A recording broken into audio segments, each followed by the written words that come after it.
ఈరోజు కంటపాడ మండలం ప్రజా సంఘాల కార్యాలయం వద్ద కరపత్రాలు రిలీజ్ చేయడం జరుగుతుంది. దీని ఉద్దేశం ప్రధానంగా జూలై 10వ తారీఖున all India committee CIT committee ఇచ్చిన పిలుపులో భాగంగా అన్ని రంగాల సమస్యల మీద అన్ని మండల కార్యాలయాల వద్ద వాళ్ళ సమస్యల మీద కార్యక్రమం నిర్వర్తించాలనేది పిలుపునివ్వడం జరిగింది. ప్రధానంగా కేంద్ర రాష్ట్ర ప్రభుత్వాలు మొన్న ఎన్నికలు జరిగినాయి, ప్రభుత్వాలు మారినాయి. కేంద్రంలో అయితే కేంద్ర ప్రభుత్వం మరి మూడోసారి అధికారంలోకి వచ్చిన తర్వాత గతంలో ఏవైతే అంశాలు ఉన్నాయో అవన్నీ పూర్తిగా మేము అమలు చేస్తామని చెప్తున్నారు. అంటే గతంలో కార్మిక చట్టాలు మార్చారు, 4 కోడీలుగా విభజించారు, పెట్టుబడిదారులకి అనుకూలమైన విధానాలు మార్చారు. అదేవిధంగా రైతులకు సంబంధించి నల్ల చట్టాలని రద్దు చేస్తామని చెప్పారు, పక్కన పెట్టారు. అది కూడా అమలు చేయాలని చూస్తూ ఉన్నారు. జాతీయ ఉపాధి హామీ పథకాన్ని కూడా అమలు చేయాలనే ఉద్దేశంతో ఉన్నారు. ఇవాళ రాష్ట్ర వ్యాప్త రంగాలకు సంబంధించి స్కీమ్ వర్కర్స్ సంబంధించి కానీ భవన నిర్మాణ కార్మికుల సమస్యలు కానీ ఏవి కూడా పరిష్కారం చేయకుండా ఈ రోజున ప్రభుత్వాలు పరిపాలన సాగిస్తున్నారు.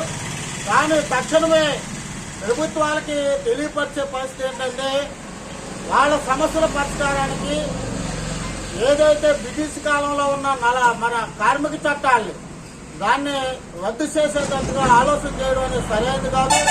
కార్మికులు మరి ఇలా భవిష్యత్తులో కార్మికులు వివిధ రంగాల్లో పనిచేస్తున్న కార్మికులు ధరలు పెరుగుతున్న క్రమంలో వాళ్ళకి వేతనాలు పెంచాలి. కనీస వేతనం 26,000 రూపాయలు ఇవ్వాలనేది సుప్రీంకోర్టు ఇచ్చిన ఆదేశాల ప్రకారంగా అది కూడా అమలు చేయాలని, చట్టాలన్నీ కూడా యథాతథంగా అమలు చేసేదాని గురించి ఆలోచన చేయాలని అటు కేంద్ర ప్రభుత్వం ఏదైతే రాష్ట్రంలో కూటమి ప్రభుత్వం కొత్తగా వచ్చిందో మరి మైనార్టీలో ఉన్న కేంద్ర పాలక వర్గానికి, కేంద్ర మోడీ ప్రభుత్వానికి ఒత్తాసు పలుకుతున్న ఈ రాష్ట్ర ప్రభుత్వాలు కూడా ఈ విధానాల్ని, కార్మిక విధానాల్ని అమలు చేసేదాని గురించి గత ప్రభుత్వం రాష్ట్రంలో పరిపాలన చేస్తున్న జగన్మోహన్ రెడ్డి ప్రభుత్వం మరి అంగన్వాడీ వర్కర్స్ 42 రోజుల పాటు వాళ్ళ సమస్యల మీద 11 డిమాండ్ల మీద పెద్ద ఎత్తున పోరాటం చేశారు.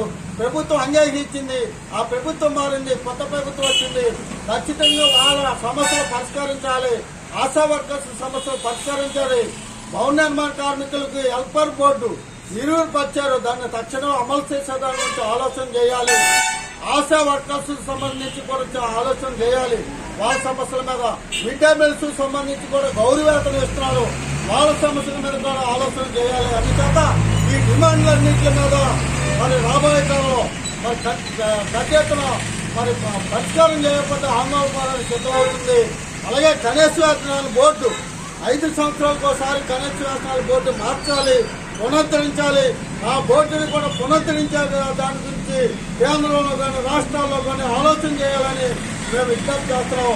అందుచేత 10వ తారీఖున జరగబోయే కార్యక్రమానికి అన్ని రంగాల నుంచి పెద్ద ఎత్తున పాల్గొని సమస్యలకి మరి పిటిషన్ ఇచ్చే దాని గురించి అందరూ కూడా కార్మికులు పాల్గొంటారని సిఐటి పక్షాన విజ్ఞప్తి చేస్తున్నాం.